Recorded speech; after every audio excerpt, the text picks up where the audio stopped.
Hello and welcome to the channel. My name is Josh and you're watching Our History. Today we're going over part 1 of the life of Olive Schreiner, a prominent South African author, intellectual and anti-war campaigner. So if you enjoy this, please be sure to like, and if you're new here, consider smashing the subscribe button. If this isn't your first rodeo and you haven't shown some love to the subscribe, now is your opportunity. Thank you for watching. Olive Schreiner, born on March the 24th, 1855 and died on December the 11th, 1920, was a prominent South African author, intellectual and anti-war campaigner. Her most notable work, The Story of an African Farm, published in 1883, remains highly regarded even today. This novel bravely tackles various pressing issues of its time, including agnosticism, existential independence, individualism, the ambitions of women in professional settings, and the raw realities of life on the colonial frontier. Schreiner's writing style and exploration of societal themes have earned her lasting recognition and admiration in the literary world. Her work continues to resonate with readers, offering a thought-provoking perspective on the complexities of the human experience. Olive Schreiner has been recognized by scholars as an advocate for various marginalized groups, including the Afrikaners, indigenous blacks, Jews, and Indians. Her interests spanned a wide range of topics, including socialism, pacifism, vegetarianism, and feminism, among others. Schreiner's writings emphasized values such as moderation, friendship,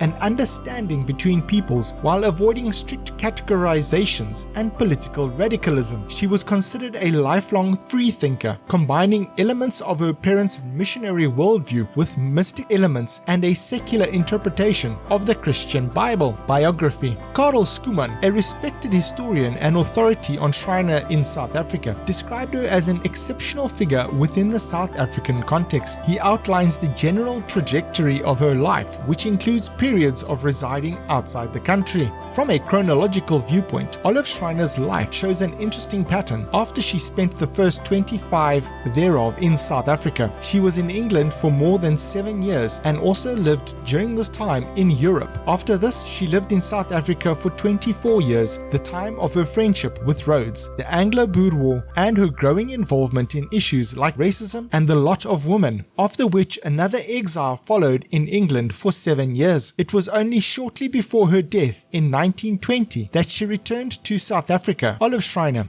A Life in South Africa from 1855 to 1881 by Human and Rousseau in Cape Town 1889. Early life. Olive Emily Albertina Schreiner, the ninth child of missionary couple Gottlob Schreiner and Rebecca Lindell, was born at the Wesleyan Missionary Society station at Wittebergen, South Africa. She was named after 3 deceased older brothers, Oliver, Albert, and Emily. Olive's childhood was challenging as her father's impracticality often caused financial difficulties for the family. However, her mother Rebecca, who emphasized restraint and self-discipline, provided Olive with most of her education. Rebecca was well-read and talented, passing on her knowledge to her daughter. This early education would later shape Olive's career as a prominent writer and feminist activist. Frederick Samuel, Olive's eldest brother, had a notable educational background. He earned a Bachelor of Arts degree from London University and went on to establish New College in Eastbourne in 1877. He held the position of headmaster at the college until late 1897, and even after stepping down from this role,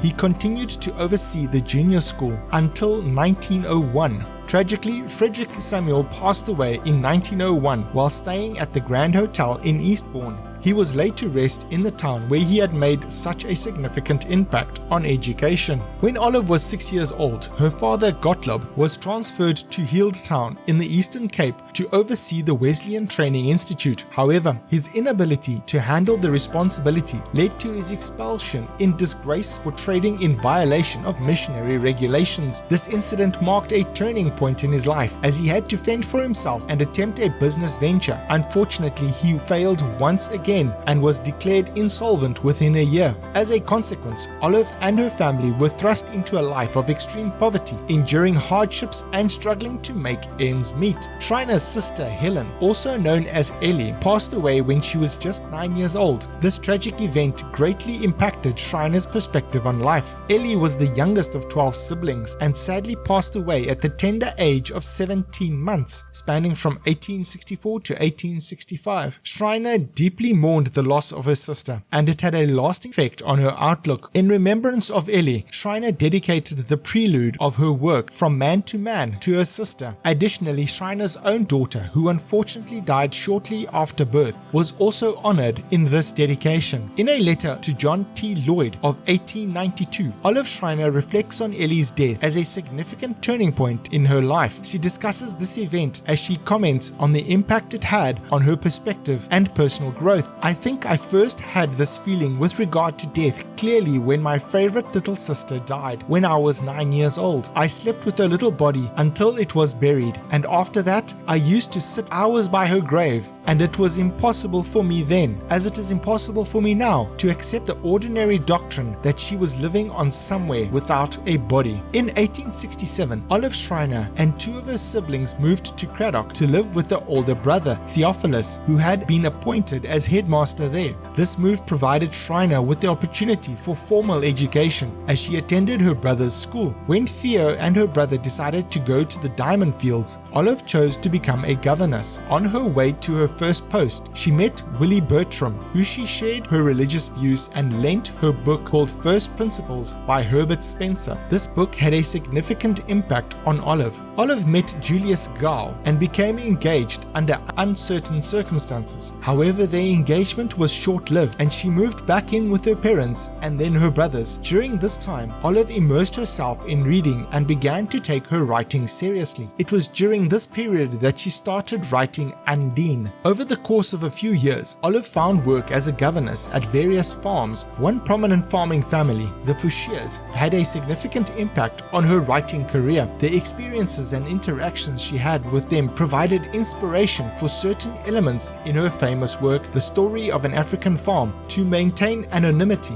Olive published this novel under the pseudonym Ralph Iron. During this time, she also published a collection of stories and allegories titled Dream Life and Real Life. If you made it this far, I hope you're really enjoying this channel. Remember to subscribe to catch part 2 if you'd like to support the creation of more content like this, because all contributions are greatly appreciated. Consider joining the channel in the membership tab or check out the Patreon link in the description below.